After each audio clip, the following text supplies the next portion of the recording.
Olá pessoal, então vamos para o nosso terceiro vídeo, né? E conforme eu tinha combinado com vocês, então, no nosso último encontro, hoje nós estaremos falando, né? Eu estarei falando para vocês sobre a intervenção, tá? Sobre os conceitos que perpassam, né? Pela forma como eu trabalho e como eu acredito que o desenvolvimento de uma criança, então, possa ter um melhor e mais efetivo avanço, tá bom? Então, explicando um pouquinho para vocês sobre o que é a ABA, tá? A ABA é Análise Básica Aplicada ao Comportamento. É uma ciência, tá? Que tem como objetivo principal potencializar comportamentos adequados e eliminar comportamentos inadequados. Então, na verdade, a ABA ela pode ser usada para qualquer tipo de pessoa, tá? Ela se refere a comportamento humano. Então, não está apenas relacionada a crianças ou adolescentes ou pessoas com o transtorno do espectro autista. Tá? Ela é uma ciência que engloba as diferentes formas de manejo e de ensino de comportamentos adequados, certo? Por que a gente usa, por que eu uso, né? E acredito muito nessa perspectiva para o trabalho com crianças e adolescentes que tenham, né, o espectro autista, que estejam no espectro autista. Porque a criança com autismo, ela tem a pessoa com autismo, ela tem a necessidade, né, de rigidez. Então, ela tem essa rigidez no pensamento, no comportamento, tá? E trabalhar com essas crianças por uma via apenas verbal, né? Apenas emocional, apenas no sentido de comunicação, não é tão efetivo e eficaz, porque justamente essa é a área de maior dificuldade de uma pessoa com autismo, tá? Então, lembrem que eu sempre digo para todo mundo, assim, quando eu oriento, né, os pais, a gente precisa falar claro, né, falar com narrativas curtas, ser no concreto, no simples, né, tudo simples. Não adianta falar, dar sermão, né, porque as coisas entram e saem, porque é muito difícil a criança com autismo assimilar determinados conceitos e determinadas falas que a gente tem que na verdade são atribuídas a valores, né? Então são coisas mais abstratas relacionadas a sentimentos, por exemplo. Isso é bem mais difícil. Então, dentro dessa perspectiva é que, né, acredita-se, e é lógico que com apoio de evidência científica, né, atualmente a análise básica aplicada ao comportamento é a perspectiva de maior eficácia no acompanhamento, no atendimento de pessoas com o transtorno do espectro autista, justamente por ela estar focada, né, em ampliar os repertórios de comportamento verbal e social, em promover o desenvolvimento da comunicação social, tá? Então não é apenas o falar, mas é o se comunicar socialmente e promover comportamentos socialmente aceitáveis e desejáveis. Por quê? Porque por mais que a minha criança tenha autismo, eu quero que ela saiba se comportar num lugar comigo. Eu quero poder ir com ela numa festa. Eu quero que ela consiga se adequar na escola. Eu quero que ela consiga ir ao consultório médico comigo. Eu quero que ela tenha comportamentos adequados para que então ela possa se relacionar e conviver socialmente junto com a família, com seus pares e com a comunidade, né? Esse é o principal objetivo na vida de uma pessoa e também na vida de uma pessoa com espectro autista, certo? E é por isso então que a gente acredita tanto na capacidade que a ABA tem de modificar, tá? De acrescentar e de ampliar repertórios, assim como também de eliminar aquilo que é inadequado. É muito, muito, muito eficaz. Em relação então ao modelo Denver, né, que é a minha prática. O que é o modelo Denver? O modelo Denver não é a mesma coisa que ABA? Como que funciona isso? Bom, ABA é essa ciência grande que eu falei para vocês. Dentro da ABA existem várias perspectivas de trabalho, tá? Então, assim, a ABA é a ciência. Ela não é uma metodologia, ela não é um método. A ABA é uma ciência. Dentro da ABA vem o modelo Denver.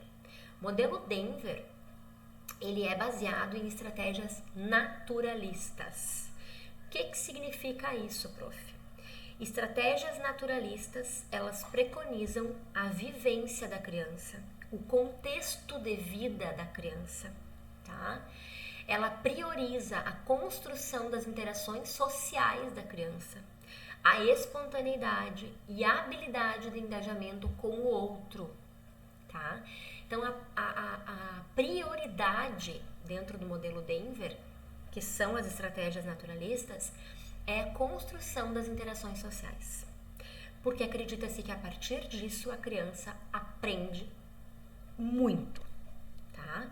Só que para isso a gente precisa partir do contexto da criança, de segmento de liderança da criança. A gente não pode vir com algo pré-estabelecido, tá? A gente faz uma organização, lógico, a gente tem sequência, a gente usa todos os mecanismos e estratégias de ensino da ABA, porém dentro de um contexto naturalista, tá? Então a aprendizagem ela vai acontecer em todos os momentos do dia, desde o acordar, tomar café, trocar fralda, brincar, ir para a escola, almoçar, dormir, tomar banho. A aprendizagem ela acontece durante todos os momentos do dia a dia da criança, tá? Justamente por isso que é naturalista.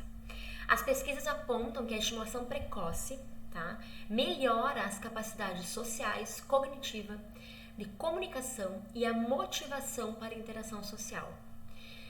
Por que fala-se então em estimulação precoce? Porque o modelo Denver, ele é uma linha de trabalho com crianças até 60 meses, então até 5 anos, certo? Prof, mas tem crianças que têm 6 anos e também se trabalha com o modelo Denver? Sim, porque provavelmente essa criança ainda não tenha adquirido todas as habilidades, tá, pré-estabelecidas e necessárias para a faixa etária de 5 anos. Então, a gente continua o trabalho dentro do modelo Denver se há realmente lacunas que ainda precisam ser trabalhadas.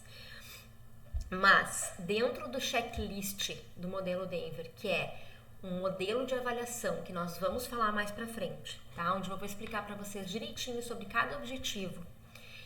Dentro dele, a gente utiliza então como parâmetro 12 meses, que é 1 ano, até 5 anos, certo?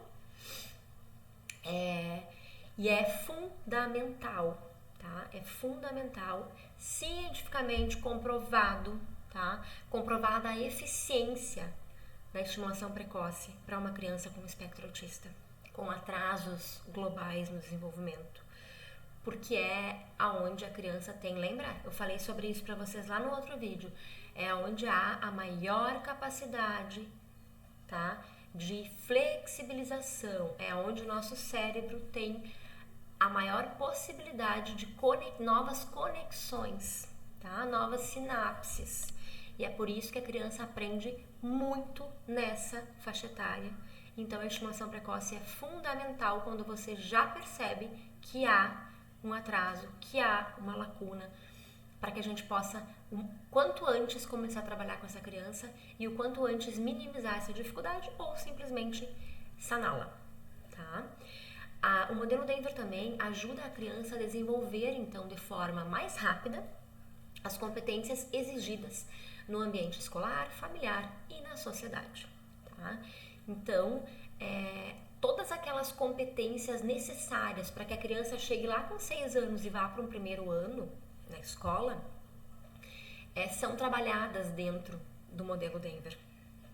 E desde, por exemplo, a criança aprender a sentar, escutar, compartilhar, olhar, brincar, certo?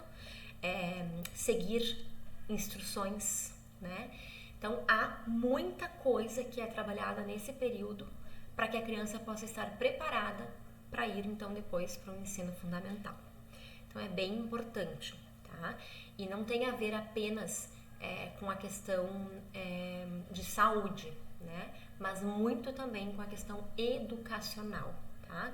Com as habilidades que essa criança vai desenvolvendo para que no futuro ela não tenha tantas dificuldades. Então, quais são as habilidades que dentro do modelo Denver a gente avalia, acompanha e ensina, tá? Então, a gente tem a comunicação receptiva e expressiva, tá? Sempre quando eu faço a avaliação das crianças e eu dou retorno para vocês pais, eu falo sobre isso, né? Como que a criança se mostrou dentro de comunicação receptiva, ou seja, como que ela compreende, como que ela recebe as informações que a gente passa, que o meio passa para ela, tá? Como que é a comunicação expressiva, como que ela se expressa, e não é se expressar apenas através da fala, tá? Através do verbal, é também através dos gestos, através das expressões do rosto, através, né, do apontar, do pedir, do se comunicar, como ela expressa os seus desejos, quais são os atos comunicativos que ela já faz ou se ela não faz. Tudo isso são coisas avaliadas e ensinadas dentro da habilidade de comunicação receptiva e expressiva, tá? É muito importante esse item. Aí nós temos também o item de comportamentos de atenção conjunta, né? Então também é onde a gente vai estar observando e vai estar ensinando a criança, né, a como estabelecer a atenção compartilhada. O que é a atenção compartilhada? É aquele triângulo, tá? Então a criança quer o carrinho, ela olha para a mamãe, ela olha para o carrinho, ela volta para a mamãe. Ou seja, ela não falou, mas ela comunicou, né? Ela compartilhou com a mãe o seu interesse pelo carrinho. Isso é fundamental, porque isso a gente faz o tempo todo, né? A vida inteira. Então, esses comportamentos de atenção conjunta precisam sim ser trabalhados, né? O apontar, o ir até o lugar e comunicar para a mãe, para o pai, para o responsável, para o cuidador, para o professor, tá? Fazer esse compartilhamento, o brincar, né? Dentro da atenção conjunta também a troca de turno. Então, aquela capacidade da criança conseguir sentar para brincar com um jogo e entender que agora vai ser a vez dela, depois vai ser a minha vez, aí agora é a vez dela de novo. Essa troca, tá? Que também trabalha com a questão da flexibilidade, da espera, da paciência e da tolerância, né? É muito importante. Mas é muito esse brincar junto, né? Brincar junto com alguém e por alguém, né? Não simplesmente para manusear algum objeto, mas para brincar com, tá? Para compartilhar as coisas. A imitação, habilidade fundamental. A criança precisa aprender a imitar gestos, a imitar sons, né? Expressões orofaciais, né? Então, certo? Fazer os movimentos com a boca, língua para cima, língua para o lado, abre a boca, Então, tudo isso precisa ser trabalhado dentro da imitação, tá? Toda essa parte do rostinho. Aí depois a gente trabalha toda a parte motora, né? Então, mão pra cima, mão pra baixo, mão na cabeça, dedo no nariz, né? Mão na barriga. Toda a parte, então, da imitação motora. Por quê? Porque é através da imitação que a criança aprende também, né? Existem 3 formas de aprendizagem, tá? Mais pra frente eu vou falar de novo. Mas é a questão da imitação, a gente aprende imitando, a gente aprende através das nossas vivências, tá? Da modelagem de comportamento, ou seja, eu vivo algo, eu tenho uma consequência, eu repito ou não, eu aprendo o que eu devo ou não fazer. e também aprendo por segmento de comandos, né?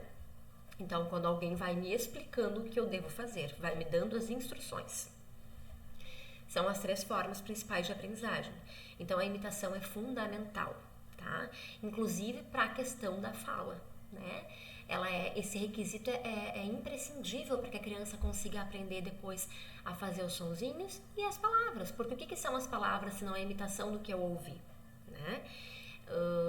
Ou mesmo a questão do imitar, né, o orofacial, o movimento orofacial. Então é muito importante, tá? Coreografias, brinquem muito com a criança de vocês de imitar, certo? Autocuidado, tá? Outra habilidade que a gente trabalha dentro do modelo Denver, que é tudo aquilo que está relacionado à questão de independência e autonomia, tá? Desde, por exemplo, a criança conseguir levar um papel no lixo, a colocar o copo na pia, a levar a roupa suja no cesto, a guardar os seus calçados, a usar a colher para comer, a sentar na mesa para fazer a alimentação junto com os seus familiares, tá? Então, dentro de autocuidado, existe uma infinita possibilidade de estratégias e de estimulação que podem estar sendo feitas em casa, certo? Para que essa criança vá avançando e tendo cada vez mais independência também no meio escolar. As competências sociais. Dentro das competências sociais está tudo aquilo que se relaciona ao outro, né? Ao brincar com o outro, ao falar para o outro, ao compreender histórias sociais, né? Ao entender que quando eu brinco ou quando eu não falo só para mim, né? Então ali, através das competências sociais, a gente consegue trabalhar muita coisa mesmo, né? O sentar, o conseguir tolerar a presença do adulto perto, né? A questão do contato visual, que é fundamental, né?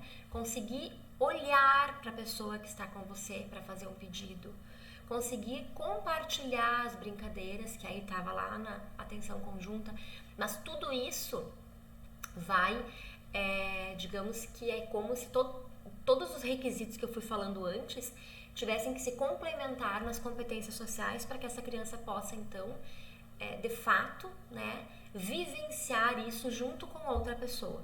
E não pode ser só com uma pessoa, tá? Então, o meu trabalho, enquanto profissional da educação especial, nunca vai ser que essa criança aprenda a brincar apenas comigo. Ela tem que conseguir brincar com a mãe, com o pai, com a avó, com o maninho, com um coleguinha, certo? Por quê? Porque isso é a generalização. Tudo aquilo que a gente ensina dentro de uma sessão, essa criança precisa generalizar em outros ambientes.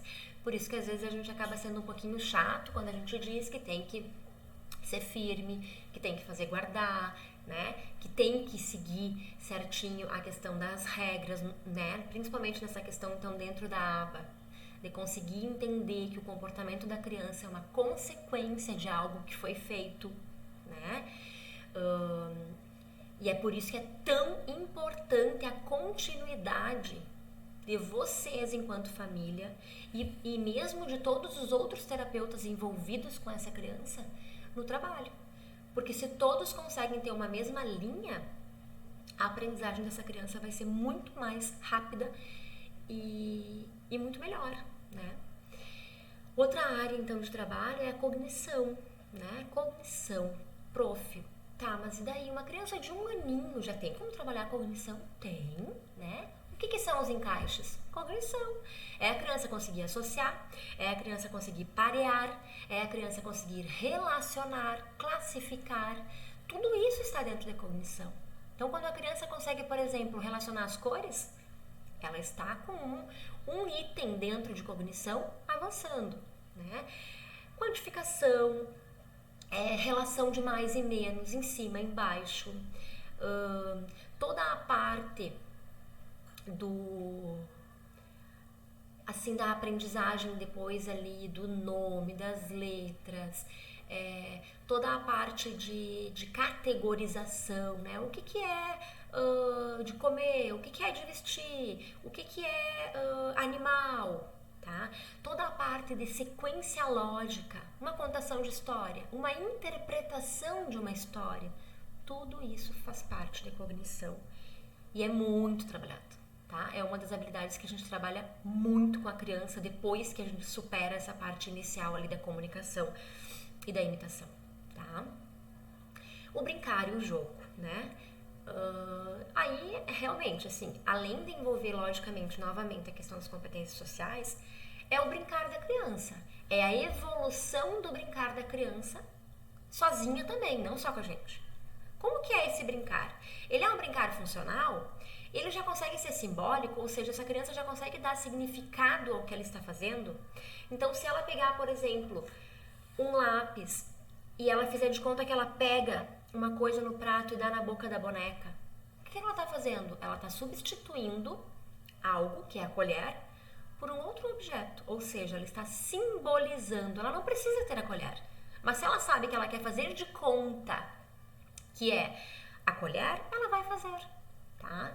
Então existe todo uma crescente no brincar da criança, tá? Primeiro a criança apenas explora, manuseia, né? Depois ela vai dando função a algumas coisas, então ela pega a colher e usa como uma colher. Ela pega a neném, né? E faz o nana nenê porque ela já viu alguém fazer isso. Ela pega o carrinho e ela faz brum, certo? Ela vai dando a função para os objetos e para as coisas que ela vai encontrando e vai brincando. Com o passar do tempo, ela precisa ir fazendo as substituições, ela precisa ir dando sequência a esse brincar, né? Então não pode só substituir, tem que também dar a sequência. Então, ela fez o nananenê, tá, mas e daí? O que aconteceu depois? Ah, ela botou deitadinho no berço, ela cobriu, ou seja, é uma sequência de brincadeira. Então, é um brincar simbólico já, né? É um brincar mais elaborado. O carrinho também, ela só ficou fazendo assim pra frente, pra trás? Ou ela já consegue dar a volta, estacionar na garagem, fazer o barulho, tirar o menininho de dentro do carro? Entendem? Há toda uma sequência no brincar que a gente precisa ensinar para as crianças. Por quê? Porque é também através desse brincar simbólico que surge a comunicação, que surge a expressão, né? A criança se expressa a partir disso também, tá? A fala, as palavras, elas são abstratas, né? Elas são símbolos. Então, a criança, ela não está vendo a palavra na frente dela quando ela vai falar, né? A palavra está lá dentro, guardadinha dentro da cabecinha dela. Mas ela não está vendo a imagem, ela não tem o concreto. Ela está simbolizando algo através da palavra. E é por isso que o brincar simbólico é tão importante também para o desenvolvimento da fala. Tá? O jogo, né? Então toda aquela questão da independência, do conseguir sentar, do se organizar, do compreender as regras de um jogo, de saber um jogo de memória, um quebra-cabeça, um jogo de troca de turno, que nem eu falei antes, por exemplo, lá um pula pirata, agora é minha vez de colocar a espadinha, agora é a sua, né? Um lince, né? De procurar as imagens. Quem que conseguiu antes, quem não conseguiu, a ordem, a organização disso, tá? A rotatividade, a questão de saber quem é primeiro, quem é depois, tá bem? Quem conseguiu mais, quem conseguiu menos. Então, tudo isso é trabalhado, tá? E ensinado dentro da habilidade de brincar, do jogo. E aí, então, por último, mas não menos importante, pelo contrário, muitíssimo importante, as habilidades motoras, tá? Que aí vem assim, desde toda essa parte que eu falei, facial, né? Ao corpinho todo. E muito, muito, muito, muito importante, uma coisa que daí é muito da minha área mesmo, né? A gente acaba tendo que trabalhar muito a questão da motricidade fina. Geralmente as crianças com transtorno espectro autista têm dificuldade na motricidade fina, tá? Na pega do lápis, no movimento de pinça. Então são várias habilidades que precisam ser trabalhadas. É lógico que quando são casos muito mais severos, precisam ser trabalhados com uma terapeuta ocupacional, né? Que é o profissional adequado para estar fazendo esses ajustes. Mas nós, da área da educação, a gente faz sim a estimulação voltada pro educacional, né? Não é por um lado da saúde, mas sim por um lado funcional, tá? Por um lado, então, do que precisa do lápis para conseguir fazer a atividade, precisa usar a tesoura, e aí a gente faz essa estimulação também. E dentro do modelo Denver, a gente usa diferentes atividades para estar ensinando a criança e que ela, então, possa estar se desenvolvendo da melhor forma possível também nas habilidades motoras, tá? Tanto o motor amplo, né? Correr, subir, descer, pedalar, jogar a bola, tá? Caminhar em linha reta, o equilíbrio dinâmico, tá? E o equilíbrio estático, caminhar, se equilibrar, né? Caminhar num pé só, pular com os 2 pés, tá bem? Então são várias habilidades que a gente trabalha dentro também das habilidades motoras, tá? Mas muito com o intuito de que através desse desenvolvimento a criança possa ter acesso e possa conseguir realizar as atividades que são esperadas para ela na sua faixa etária, certo? Então essas são as habilidades trabalhadas dentro do modelo Denver, tá?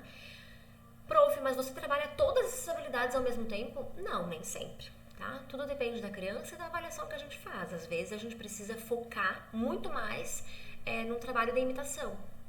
Às vezes a gente precisa focar muito mais nas competências sociais. Às vezes muito mais na questão da comunicação, né? Às vezes a gente passa uma sessão trabalhando comportamento, porque a criança nem deixa a gente interagir com ela, porque ela tem um comportamento muito inadequado. Então, tudo vai depender de cada criança, tá? Por isso, os planos individuais. E fazer um ajuste aqui na aula, tá? Porque ontem eu tive um probleminha e tive que interromper. Então, vamos lá, vamos continuando, tá? Essa questão da zona de desregulação, estimulação e conforto funciona da seguinte forma, tá? Eu tenho a minha criança brincando daquilo que ela gosta muito, tá? Daquilo que é a preferência dela, né? Daquilo que muitas vezes é o hiperfoco dela. Então a criança está alinhando, a criança está empilhando, a criança está brincando, por exemplo, de encontrar o ângulo das coisas, né? Na verdade não que seja uma brincadeira, mas ela está fazendo esse movimento. Ela está girando a rodinha do carro, ou ela simplesmente está brincando, está jogando no chão as coisas, tá? Esta é a zona de conforto dela, é onde ela está tranquila, né? Ela está ali envolvida com os objetos e com os brinquedos. O que acontece? Dentro do modelo Denver, a gente jamais vai chegar nessa criança e vai desconstruir o que ela está fazendo. A gente não vai chegar nela e vai dizer: deu, agora chega de brincar disso e vamos brincar disso. Não. A gente vai seguir a liderança dela, tá? Então, eu vou me aproximar dessa criança e eu vou brincar do mesmo jeito que ela está brincando. Ou seja, eu vou entrar na zona de conforto dela. Eu vou empilhar com ela, eu vou alinhar com ela, eu vou fazer o que ela está fazendo. Por quê? Para captar a atenção dela, para conquistar a atenção dessa criança, tá? Quando eu percebo que tá tudo legal, que eu consegui conquistar essa atenção, pelo menos no sentido de que ela está me permitindo ficar ali com ela e brincar com os mesmos objetos que ela, eu vou inserir a zona de estimulação. O que é isso? Eu vou inserir uma variação. Eu vou sugerir que a gente faça algo diferente com o mesmo objeto.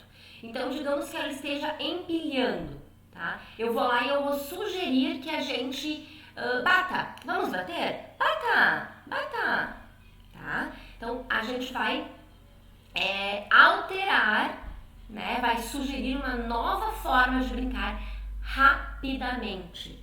Então, a criança faz aquilo que você pediu, né? E aí depois eu vou explicar para vocês como que funciona isso, porque com certeza as primeiras vezes a gente vai pedir e a criança não vai responder, não vai fazer o que a gente está pedindo, né? Por livre e espontânea vontade, mas aí a gente vai usar a hierarquia de dicas, tá? Mas então, a gente está brincando do jeitinho da criança, a gente está na zona de conforto. Aí a gente vai lá e insere um jeitinho de brincar nosso, ou seja, zona de estimulação. Eu estou tentando fazer com que ela brinque também de outras formas, certo? E aí, quando ela faz aquilo que eu propus, eu volto para a zona de conforto dela e ela volta a brincar do jeitinho dela, tá? tá? Com isso eu consigo mostrar que a própria brincadeira da criança já é um reforço, tá? Já é um reforçador que faz com que ela sinta que ela não está perdendo o controle e que ela não está deixando de fazer o que ela gosta, mas que simplesmente ela brinca do que ela gosta, brinca um pouquinho diferente e volta a brincar do que ela gosta, tá? Então essa é a troca.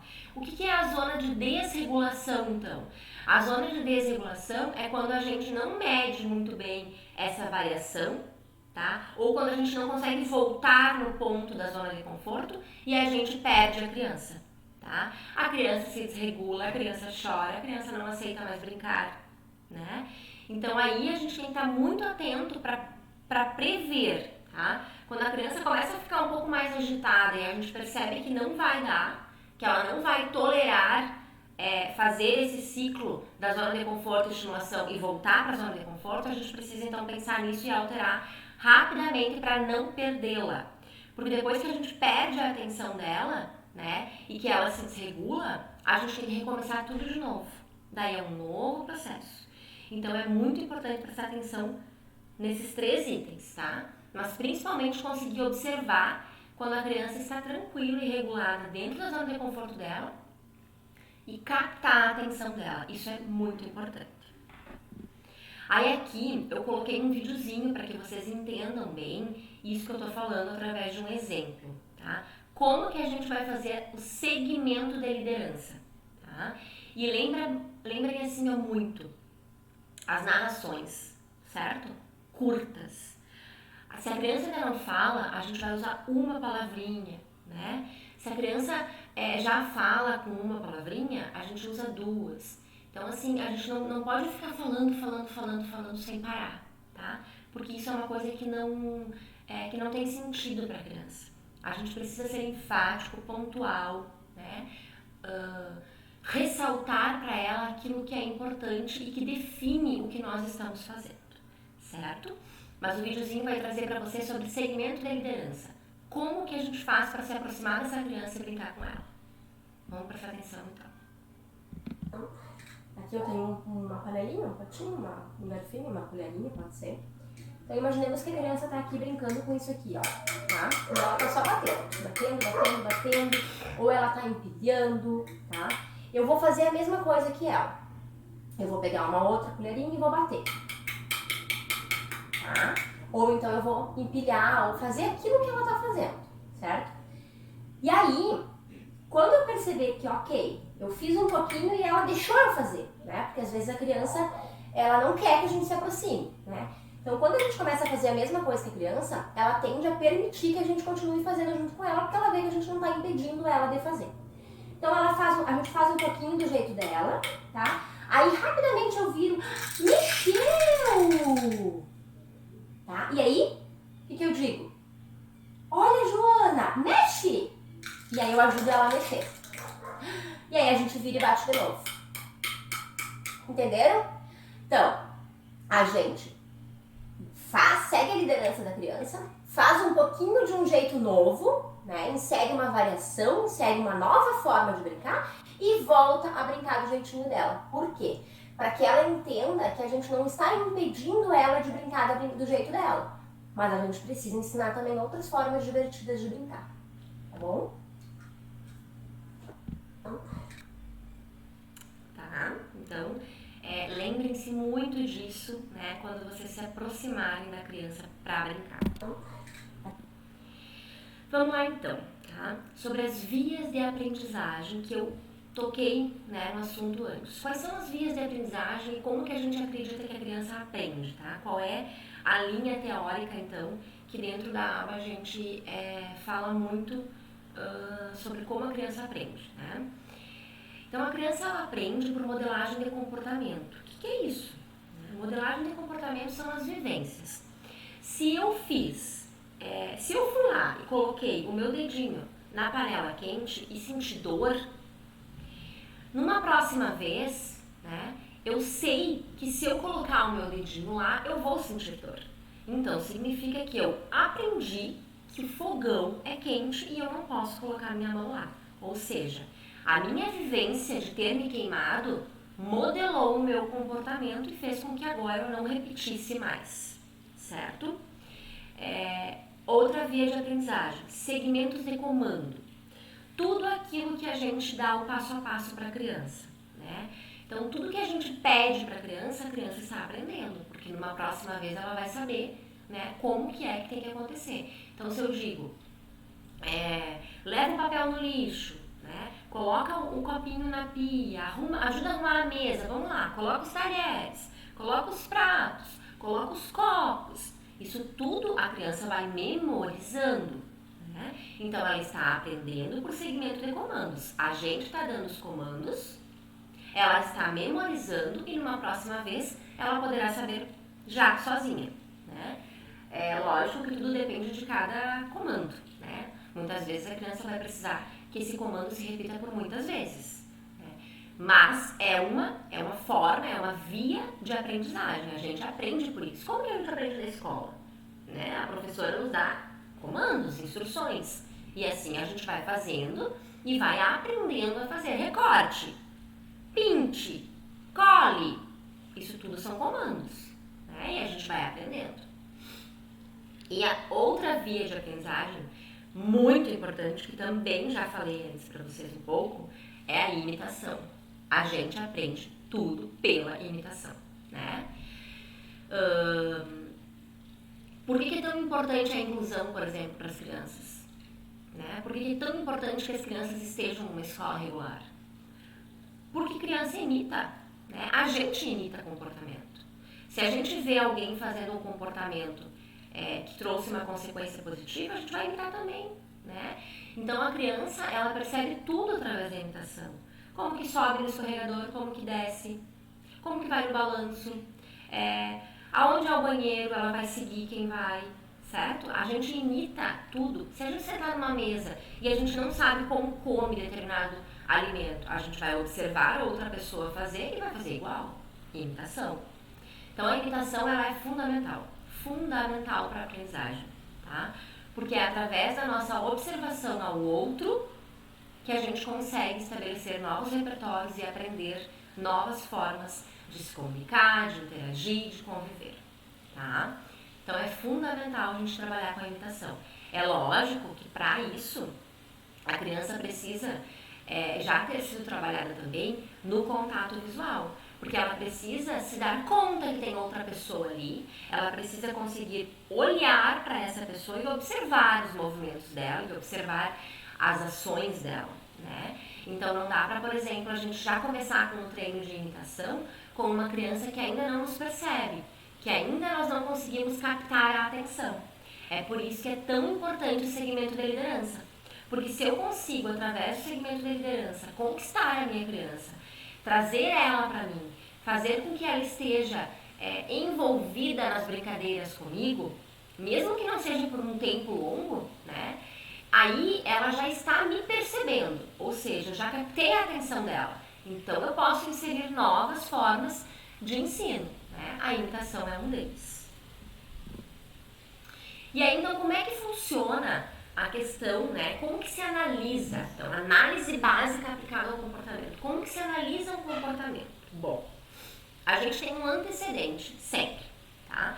Todo mundo, quando tem um comportamento, tem porque algo aconteceu antes, que nos motivou a ter esse comportamento, certo? Eu estou com fome, então eu vou lá e como uma maçã. E como consequência, passou a minha fome, certo? Ou não passou, né? E aí eu vou e como outra coisa. Mas sempre tem um antecedente, sempre tem um comportamento e uma consequência. Essa consequência, tá? É que a gente diz que a gente pode regular, né? Para, por exemplo, fazer a gestão dos comportamentos inapropriados ou dos comportamentos apropriados. Então, se eu quero manter um comportamento porque ele está adequado, eu vou propor para minha criança, eu vou dar para ela uma consequência positiva. Eu vou associar o comportamento dela a algo bom. Agora, se eu quero que esse comportamento seja extinto, que ele não aconteça mais, porque ele é um comportamento inapropriado, como, por exemplo, se jogar no chão, bater nas coisas, quebrar os brinquedos, se morder, bater na parede, certo? Chorar sem necessidade, ou mesmo chorar para pedir ajuda, né? Ao invés de olhar e se comunicar, de apontar. Então, assim, todo comportamento inapropriado, eu também vou regular através de um reforçador, tá? E aí esse reforçador, ele pode ser um reforçador positivo ou um reforçador negativo, né? E aí a gente precisa estar muito atento, porque assim, a ideia, né, e o interessante é que a gente consiga usar sempre o reforçador positivo, ou seja, que eu consiga sempre mostrar o adequado a se fazer e não o inadequado, tá? Por quê? Porque a criança, ela aprende através do acerto, né? Então eu não posso ficar mostrando para ela as coisas erradas que ela está fazendo, eu não posso ficar repetindo os erros dela. Por que eu sempre digo para vocês, na hora que vocês vão corrigir a criança, não digam assim, não joga no chão, fulano, porque aí você já está falando a coisa errada que ela fez, né? Não, a gente tem que usar sempre o lado certo, positivo. Olha, o brinquedo é de colocar aqui dentro. Então a gente não reforça um comportamento inadequado. A gente tenta extingui-lo, mostrando que há uma forma certa de se fazer. E aí, nessa consequência, ou seja, nesse reforço, o reforço ele pode ser intrínseco, que é aquilo que está dentro da brincadeira da criança, tá? Então, naquele exemplo que vocês viram ali agora que eu mostrei do segmento de liderança, né? O que aconteceu ali? A criança mexeu a colherinha conforme eu pedi e ela voltou a bater no potinho como ela estava batendo antes.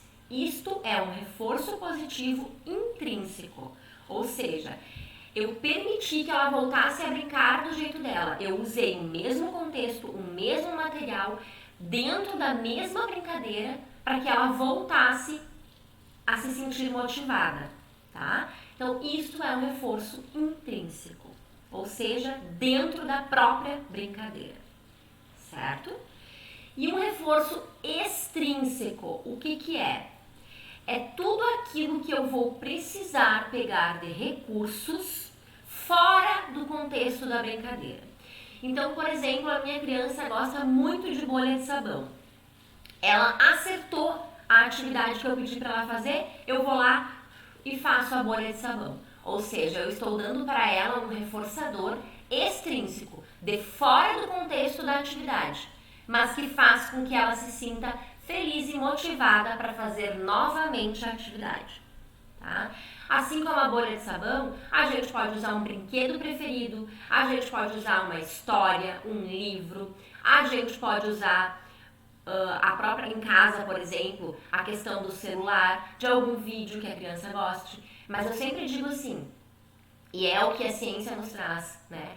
Primeiro a gente tenta todo o resto. Primeiro a gente tenta uma brincadeira, tá? A gente tenta um reforço intrínseco dentro da brincadeira da criança. Não deu certo? Ok. A gente vai usar um reforçador extrínseco de fora, mas sempre tentando relacionar aos brinquedos, tá? E aos objetos, tá? Por último, a gente vai usar um eletrônico. Por último, a gente vai usar uma coisa que a criança gosta de comer, por exemplo, né? Tem crianças que gostam muito de bala e às vezes a gente consegue muita coisa com isso. Sim, dentro da aba também dá para se usar um reforço comestível, tá? Mas não é no sentido de adestrar, de treinar, não é isso. Essa é a última forma que a gente vai tentar. Primeiro a gente vai tentar com outras coisas interessantes para a criança, tá? E a gente só vai usar um reforço comestível ou eletrônico quando de fato a gente não conseguir nenhum resultado com os outros reforçadores, certo? E aí é muito importante, né, que a gente consiga entender que imediatamente após a criança ter o comportamento correto, a gente já precisa dar o reforço. Não dá para combinar com uma criança com autismo, por exemplo, no início da aula, que lá no final ela vai ter um momento bom, ou que ela vai ganhar vai poder ir na pracinha, ou que ela vai poder brincar com o seu brinquedo preferido, né?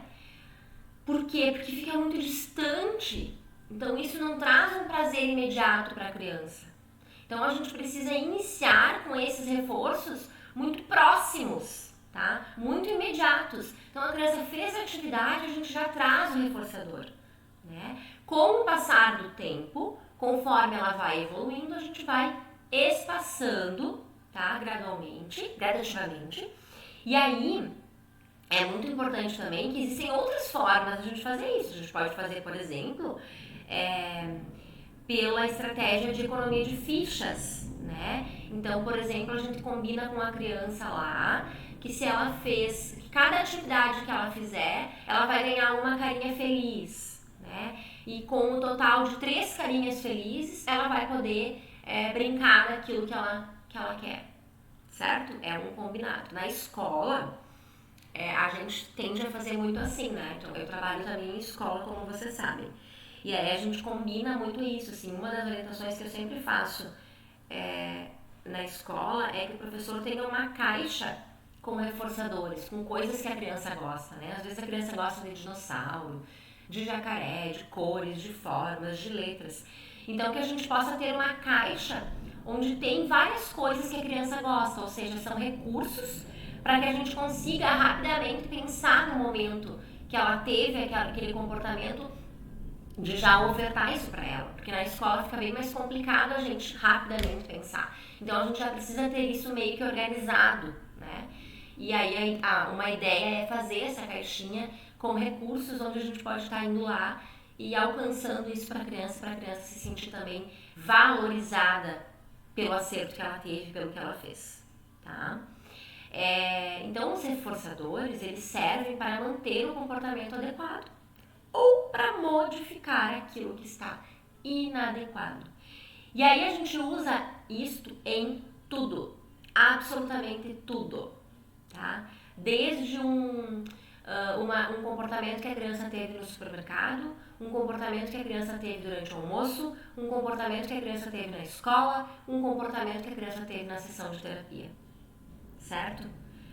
A aba tem que ser usada o tempo todo. Não adianta a criança só ter, né, esse tipo de estímulo dentro de uma sessão. Ela precisa entender isso através do comportamento em todos os ambientes que ela estiver.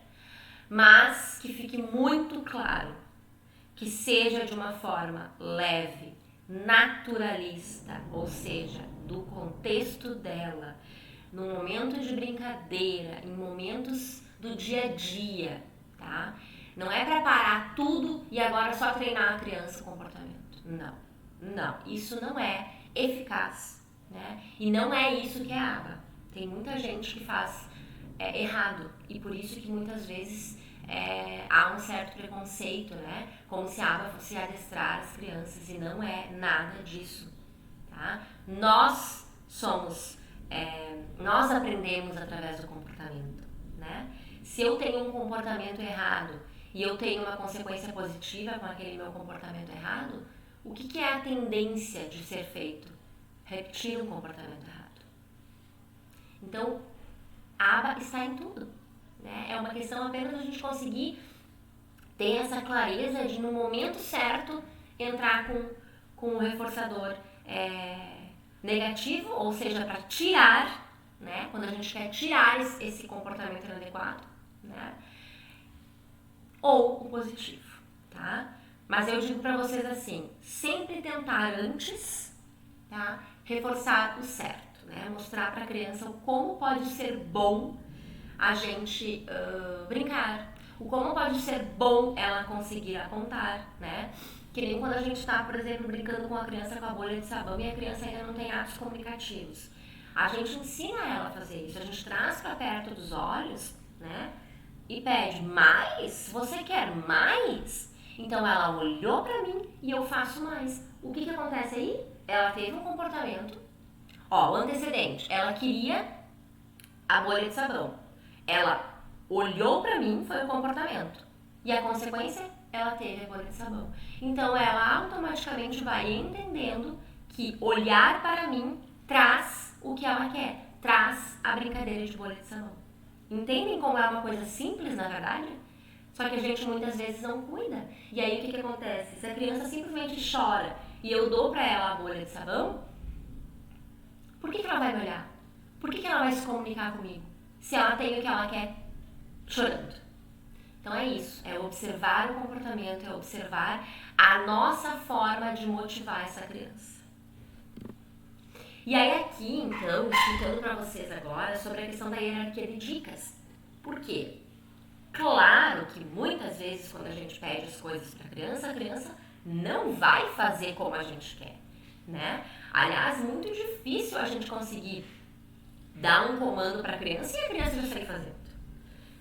Porque tem toda uma questão de um passo a passo, né? Tem toda a questão da interação, da comunicação, da imitação, que talvez ainda não foi, né, trabalhado, ou que a criança ainda não conseguiu desenvolver por completo, então ela vai precisar de auxílio.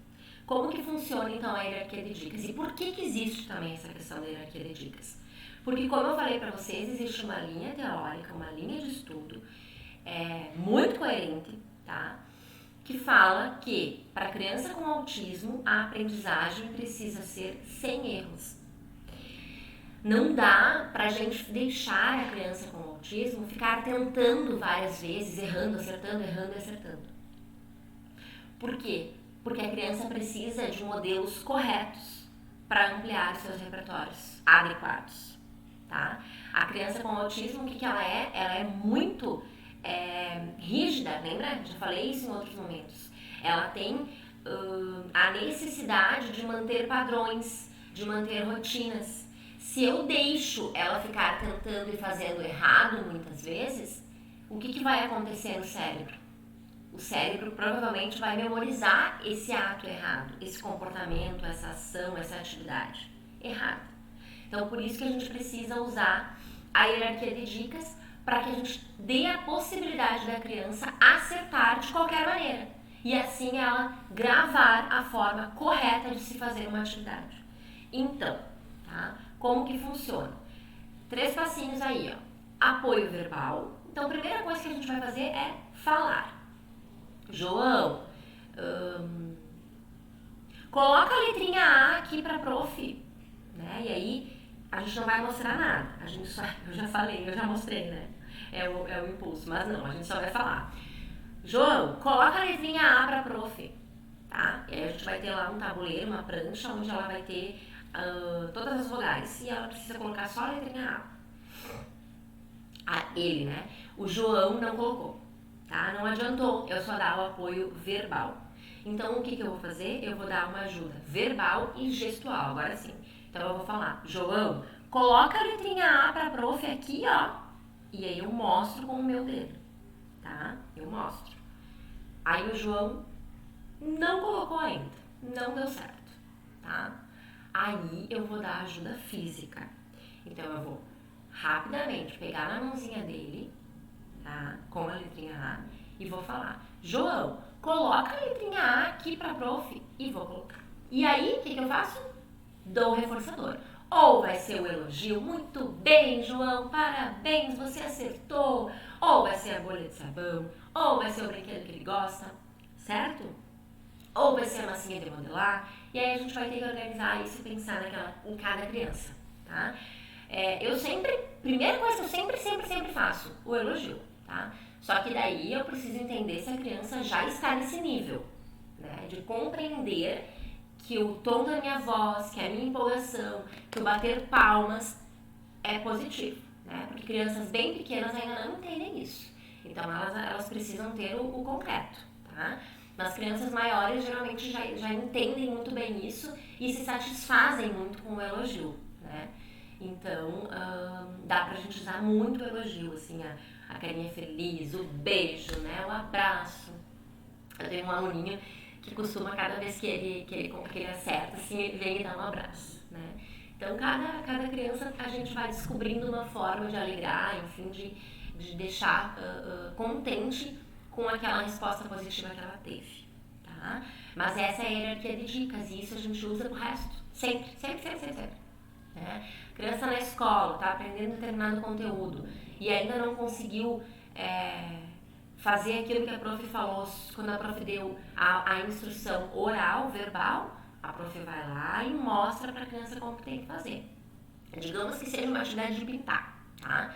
A prof falou lá no geral, pessoal, vamos pintar. A criança não prestou atenção, não entendeu isso. Aí a prof vai bem pertinho dela e mostra, João, vamos pintar. E mostra onde ela tem que pintar. Aí a criança ainda não conseguiu, não pintou. Aí a prof vai lá e ajuda ela fisicamente a pintar, tá? Prof, mas ela vai ficar segurando aquela mãozinha, vai machucar? Não, é uma coisa muito leve, tem que ser muito simples. Por exemplo, nessa situação de pintar, a prof vai lá, faz um pouquinho só, né, quando tá com a ajuda física, pintar e já dá um elogio. Ou seja, a criança já entendeu que pintando é muito bom, ela tem que pintar, né? E aí, nas próximas vezes, a gente vai tentando que a criança já faça sem a ajuda física, tá? Mas a ideia, né, e o objetivo do trabalho é sempre conseguir trazer apenas para o apoio verbal, tá? Então, que a minha criança fique o mais independente possível, né? Que ela consiga fazer as suas atividades sozinha, apenas me ouvindo dar a instrução, né? Isso com o tempo vai acontecendo tranquilamente. Mas no início a gente precisa muito usar ainda ajuda física, sim, tá? Principalmente por causa da questão da interação, né? Então a criança muitas vezes ainda não entendeu que o que eu estou pedindo para ela, né, tem que ser feito, ou eu estou esperando algo dela. Porque lembrem, a criança com autismo tem dificuldade de entender o nosso desejo. Então nem sempre a criança vai conseguir compreender que eu estou esperando algo dela, tá? Por isso que a gente precisa ensinar isso. Aqui então um vídeo agora para vocês sobre a hierarquia de dicas. Agora eu vou mostrar para vocês como que funciona a questão da hierarquia de dicas, né? Então quando a gente dá um comando para a criança que ela não faz, como que a gente faz, tá? Então aqui eu tenho um jogo, que é o quebradinho. Imaginemos que a gente está jogando, tá? Que é pra gente jogar. E aí eu digo para a criança, Joana, bate! Tá? Então ela tem que bater, certo?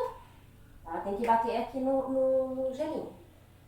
Aí a primeira coisa que eu vou fazer é falar, né? Usar o verbal, a dica verbal. Joana, bate! A Joana não bateu. Aí eu vou dizer, Joana, bate! Ela não bateu. E aí, então, eu vou falar e vou ajudar ela, vou dar o auxílio físico para que ela faça. Joana, bate! Muito bem! E aí eu elogio e dou o reforço, tá bom? Então, a gente precisa usar essas 3 dicas. Sempre. Isso serve para qualquer coisa que a gente esteja fazendo com a criança, tá? Desde, por exemplo, pedir para a criança levar o prato na mesa, tá? Eu primeiro peço, Joana, leva o prato na mesa? Ela não levou. Eu pego o prato e mostro. Joana, leva o prato na mesa? E aponto para a mesa. Ela não levou. Então eu pego na mãozinha dela e levo. Joana, leva o prato na mesa? E coloco em cima da mesa. E dou um reforço positivo, que pode ser um elogio, que pode ser permitir que ela volte para a brincadeira dela, que pode ser um reforçador mesmo extrínseco, que aí pode ser um vídeo, que pode ser um brinquedo preferido, tá? Mas a gente precisa seguir essas 3 dicas. Não dá para falar verbalmente, se a criança não cumprir, desistir. Tudo que eu falo, ela precisa cumprir, para que ela entenda a motivação que isso tem, para num outro momento ela fazer novamente, tá bom? Mas assim, tá? Então, espero que vocês tenham entendido ali com o vídeo. Mas uma coisa bem importante da gente lembrar, assim, eu só posso ter essa cobrança com a criança no sentido de comando dado e comando cumprido quando eu já estabeleci a interação necessária com ela, tá? Então, eu já captei a atenção da minha criança, já fiz todo aquilo inicial do segmento da liderança, a criança já estava ali focada em mim, fazendo atividade comigo, e aí eu pedi algo pra ela e ela nem bola. Aí sim, aí eu tenho que fazer ela cumprir, tá? Com a hierarquia de dicas. Agora, se a criança ainda nem sequer me olhou, ainda nem sequer conseguiu entrar na mesma vibe que eu, né? Ainda não conseguiu a gente não conseguiu estabelecer uma comunicação e uma brincadeira juntos, ou seja, eu não captei a atenção dela ainda o suficiente, tá? Aí eu não posso obrigá-la a fazer até o final, né? Por quê? Porque aí, muito provavelmente, ela vai começar a ficar aversiva a mim, né? Então eu só posso usar esse passo a passo no momento que eu já fiz toda a parte inicial do segmento de liderança, que eu já fiz toda a parte de captação de atenção, que a criança já consegue, por exemplo, me olhar quando ela quer algo, né? Que a criança está na mesma sintonia, por mais que seja assim 2 minutos. Mas se eu conseguir a atenção dessa criança por 2 minutos, ok, entramos na brincadeira, agora nós vamos concluir, tá? É isso que é importante. A gente não pode simplesmente dar um comando e deixar por isso mesmo, né? Você estava lá em casa, vocês estavam juntos conversando ali, brincando, e aí você diz,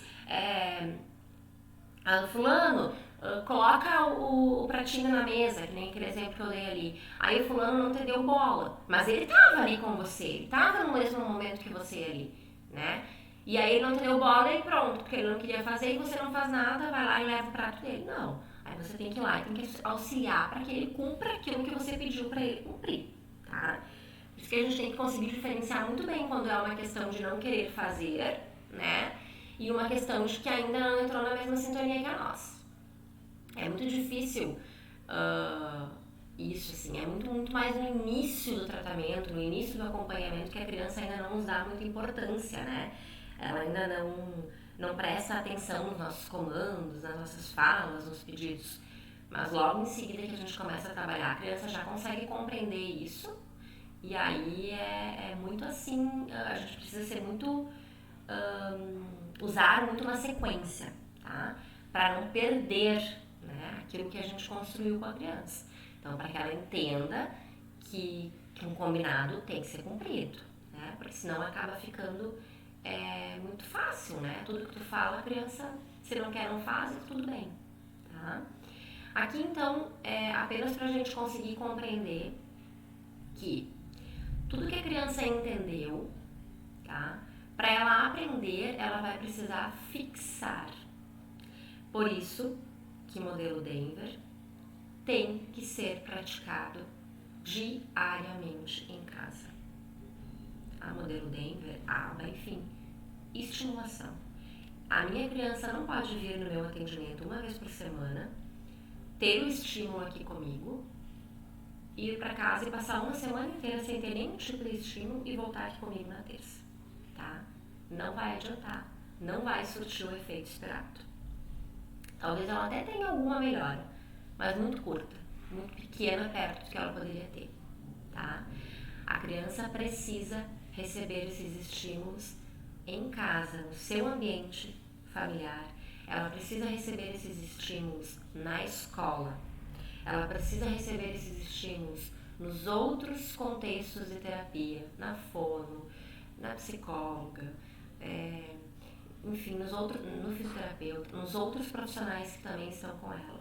Por isso é muito importante que haja uma linearidade entre a forma de trabalho com essa criança, e esta é uma das razões de eu estar hoje aqui conversando com vocês e ter organizado esses momentos de treinamento de pais, tá? Assim como a gente teve ano passado presencial. Porque eu acredito que o meu trabalho só vai surtir o efeito que eu espero se eu tiver o apoio de vocês, né? Se eu tiver a minha criança de fato engajada e organizada também no ambiente familiar, tá? Então é muito importante isso. É claro que assim, o que a gente precisa entender, né? Tem que ter uma rotina. Todos os dias tem que ter um momento para parar, sentar e brincar com essa criança. E esse brincar vai ser a minha estimulação, tá? Tem que entender esses conceitos todos, para usar esses conceitos todos na hora do banho, na hora do almoço, na hora da troca de fralda, na hora do assistir um desenho na televisão, tá? Na hora de se vestir. Porque se vocês conseguem entender esses conceitos e praticá-los nas atividades do dia a dia, vocês vão estar fazendo essa atividade, essa estimulação o tempo todo, né? Então isso não vai precisar ser algo extraordinário que precisa parar tudo para fazer a estimulação. Não, isso vai estar acontecendo no dia a dia da criança, tá? Por isso que é muito importante que vocês entendam esses conceitos e pratiquem eles todos os dias. A questão do momento de estimulação, tá, da criança também é importante. Então vocês precisam organizar um momento também para isso, para sentar e para brincar. Eu sei que às vezes é complicado, que a gente tem uma rotina difícil, né? Mas é muito importante conseguir organizar um momento do dia para sentar, para brincar com determinado material, para fazer todo esse trabalho de segmento de liderança, para ensinar um comando novo, tá? É muito fundamental isso. Então tentem organizar essa rotina familiar, tá? Às vezes pode ser assim, meia horinha de noite, meia horinha de manhã, né? Meia hora com a mãe, meia hora com o pai. Porque aí se vocês forem pensar, a gente já tem aí 1 hora no dia só de sentar e brincar. E tem mais as horas de intervenção dos profissionais que vocês levam a criança, né? Aí tem mais a questão da escola. Então aí a gente vai conseguindo ampliar essa intensidade de estimulação que é fundamental. Por quê? Porque a meta do trabalho deve ser sempre atingir as expectativas para a idade e interagir com as crianças, com os seus pares, tá? Então, assim, a estimulação ideal dentro do modelo Denver é de 15 a 40 horas semanais, certo? Uma criança deveria ter no mínimo 15 horas semanais para ser estimulada dentro do modelo Denver. A gente sabe que isso é muito difícil, né? É muito difícil pais aqui no Brasil que consigam arcar com esses custos de, por exemplo, ter um profissional que trabalhe no mínimo 15 horas com a sua criança, né? Porque o ideal seria o quê? Tá? Seria ter um profissional que vai coordenar o trabalho e aí essa criança ter também um acompanhante terapêutico, que é chamado de AT, né? Que seria assim como se fosse uma pessoa, um monitor, uma pessoa, tá? Que vocês podem escolher, pode ser até inclusive um pai ou uma mãe, né? Mas geralmente as pessoas acabam escolhendo um estudante, alguma pessoa que está no âmbito de aprender. Então, às vezes, estudante de psicologia, estudante de pedagogia. Aí, essa pessoa, esse acompanhante terapêutico, vai estar fazendo o trabalho de estimulação com a criança diariamente na casa da criança, tá? Então, essa pessoa, ela vai, por exemplo, vir aqui junto no meu atendimento, ela vai receber as minhas orientações e ela vai ir lá para casa da criança e vai fazer todos os dias aquilo que eu falo para ela que ela tem que fazer, tá? Aquilo que está no plano da criança. Assim é o correto, né? Assim é o papel, tá? Assim que deveria funcionar. Toda criança com autismo deveria ter um acompanhante terapêutico que vá no seu ambiente domiciliar e que faça a estimulação dentro do contexto naturalista, mas diariamente. Por quê? Porque aí a gente tem aí uma intensidade de estímulos, tá? Para que então a criança possa se desenvolver o mais rápido possível, né? Porque a gente sempre diz que a gente está sempre correndo contra o tempo. Que fique bem claro que intensidade, nada tem a ver com excesso. O que eu estou falando aqui e o que o modelo Denver preconiza não é excesso de atividades. Não é uma criança estar em vários profissionais diferentes, em várias atividades diferentes. Ela ter futebol, natação, escolinha de música, psicopedagoga, educadora especial, fono, psicóloga, atendimento na sala de recursos da escola. Não, tá? Não é. Não é a criança ter tudo isso. E aí tá tudo tranquilo, meu filho tá sendo estimulado. Não. Porque pensem vocês na cabeça da criança com tudo isso e cada profissional fazendo de um jeito. Não dá, né? Aí a gente só tem perda de tempo e cansaço mental para essa criança aí, que certamente vai chegar numa estafa e não vai aguentar mais, tá? O que está se falando aqui é intensidade num mesmo estímulo, intensidade numa mesma proposta, com uma mesma pessoa, tá? Por isso que quando a gente não tem a possibilidade de ter um acompanhamento terapêutico, porque isso se torna muito caro, né, gente? Se a gente for falar mesmo de valores, de como que funciona tudo isso, né? Só o atendimento de um profissional que faça esse acompanhamento, a hora já é R$250 em média, né? Nas cidades maiores onde tem. Aí mais o profissional que vai na casa todos os dias da criança, pensem vocês, façam a conta, né? Que cobra por hora. Então isso é uma coisa que fica muito longe da realidade nossa, né? Por isso que a gente investe tanto na questão de treinar vocês pais, né? Para que vocês possam lá no dia a dia fazer tudo isso. E não precisam arcar com um custo além de tudo, né? E aí pensem vocês, a criança vai ter essa intensidade de estimulação, né? Numa mesma perspectiva, porque vocês estão recebendo as orientações corretas, né? E com vocês, que são os espelhos dela, né? Que são as pessoas com quem ela tem a maior segurança do mundo. Então é muito, muito importante que aconteça isso, tá? Todos os envolvidos precisam usar as mesmas estratégias. A família, os terapeutas, a escola, certo? Todos precisam entender os conceitos, entender como agir com a criança. E os objetivos precisam ser claros. A gente precisa ter claro o que a gente quer que essa criança aprenda. Eu quero que agora a minha criança aprenda a me olhar. Ok, esse é o meu objetivo. E aí a gente vai trabalhar para isso. Bom, ficamos aqui nessa aula, tá? E na nossa próxima aula a gente vai estar conversando então sobre manejo de comportamentos inadequados. O porquê que a criança age assim e o como que a gente vai identificar qual o tipo de antecedente que está acontecendo para ela agir com um comportamento inadequado. Tá certo? Até o próximo encontro então.